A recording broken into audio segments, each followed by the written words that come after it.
Now we're talking about how to take care of your shrubs to help it survive through the winter better. First, there's three things you want to think about. The first thing is you want to prune off any lower undesirable limbs that you will not need for next year. Also, any long leggy limbs that have grown throughout the season. This is a crepe myrtle. It has limbs from the bottom all the way to the top. I prefer to snip at the winter time, prior to winter months, snipping the lower limbs off so you create more tree as opposed to a crepe myrtle bush. Then when the limbs come out next spring, it'll grow up fast and furious for you and you'll have your desired finished product. The second thing is mulching. Mulching is very important to help sustain it through the winter.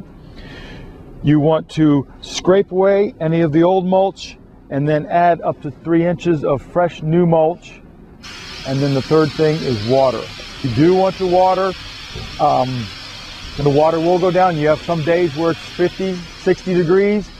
Excellent to water your plant at that time. A watered plant will survive the winter much better than a dry plant.